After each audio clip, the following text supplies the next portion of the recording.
Miss Melissa from the Manor Library, and I have a science video for you today, and it's a fun little make it.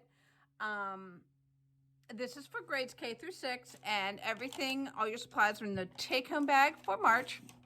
If you haven't picked it up yet, just stop down. Anytime we're open, call us when you get to our parking lot. We'll bring them to your car. Okay, we have plenty left, so please come down and get them. And this is one of the coolest science experiments I've ever done, so I was kind of really geeked out about it. I really like this one. And we're making invisible ink today.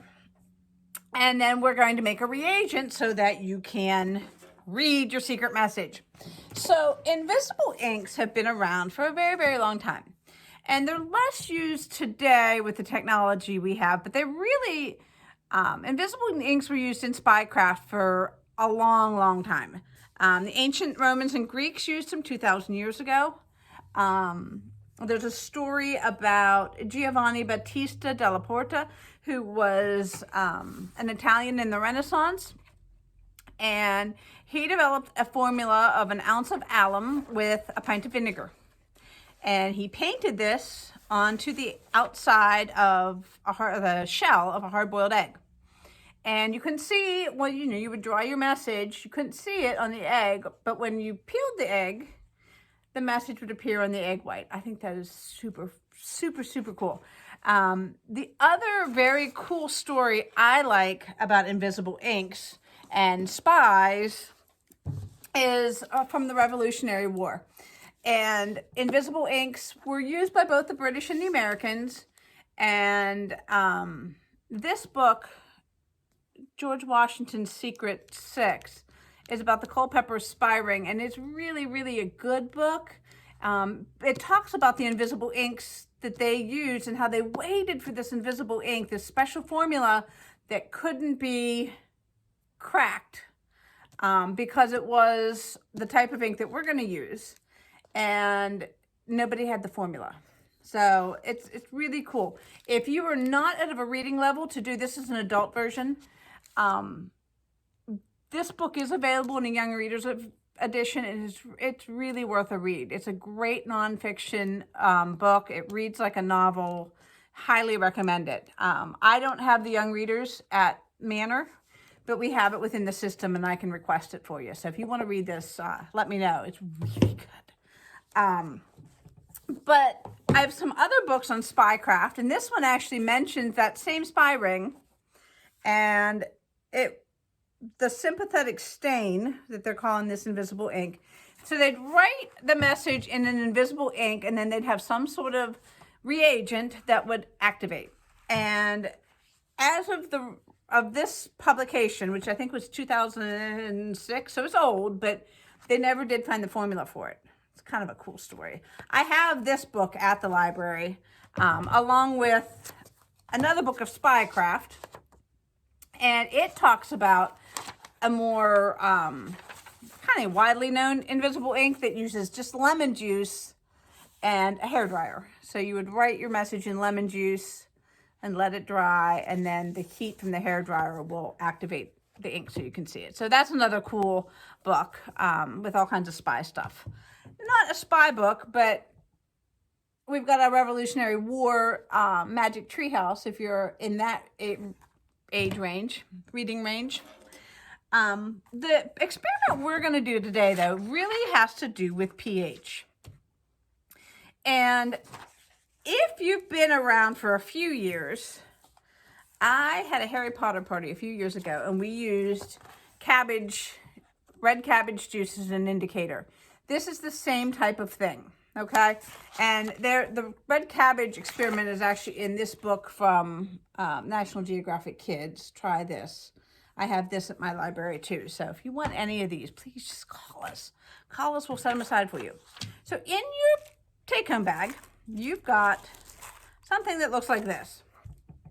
So you have a little sauce cup of alcohol-based hand sanitizer, a little baggie of turmeric, which is an Indian spice. You have a baggie of baking soda, a cup, and you do have an instruction sheet. In addition, you're going to find a baggie of Q-tips, and you're going to find a couple of pieces of half half pieces of paper to use to write your message. You're going to need water, a spoon, some paper towels, and something to work on. This is the tray from my toaster oven. This is messy. This stains. I don't know if you can see my hand, but my hands are yellow, and turmeric will stain. So cover your workspace. So I'm going to move this so that you can see my workspace, and we'll get started. So you're going to put water into the cup, and you're going to dissolve your baking soda. I used warm water because it tends to dissolve better, but cool water is fine. I just used tap water. I didn't use anything fancy. So once the baking soda is all mixed in, go ahead and write your message. You can write whatever you want. Make sure that you keep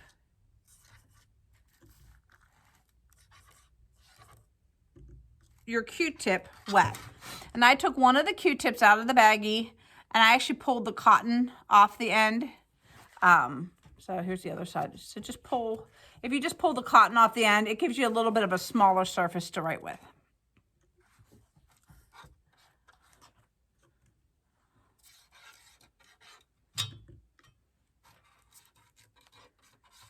Okay, and then you're going to let that dry. So you set that aside and let that dry. And you come to the second part of, we're going to have to mix our activator or our reagent, whatever you want to call it. So you're going to take the turmeric and you're going to mix it into the alcohol hand sanitizer. And I just took the lid off and mixed it right in that little sauce cup. And then I let it sit for a few minutes just to make sure it was just dissolved as well as possible. So you've got that. And again, remember, this stuff stains. Look at my spoon. It will come off your metal utensils. I would caution you against using non-disposable plastic utensils because it will stain. So once you've done that and let that sit, take your message once it's dry, and you're going to grab another Q-tip and you're going to paint the paper. And as you paint the paper, whatever you wrote, the answer to the universe will show up. You could draw a pretty picture and just make this into an art project if you wanted. You could send messages back and forth with your friends. This is less practical than some things just because it's so messy. But it's really one of the coolest, most, visible, vibrant kind of changes I've seen. And I think that I just think it's really cool. So what's happening here? Because you see that it's yellow, except where I wrote. I'll turn this on so you guys can see it. It says Manor Library. The same way that red cabbage juice is a pH indicator, so is the main ingredient in turmeric.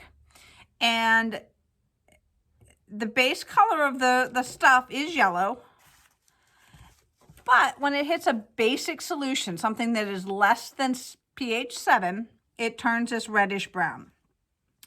What did we use as our invisible ink? We used baking soda. Baking soda is a base, and so therefore any place that had baking soda will end up showing up red.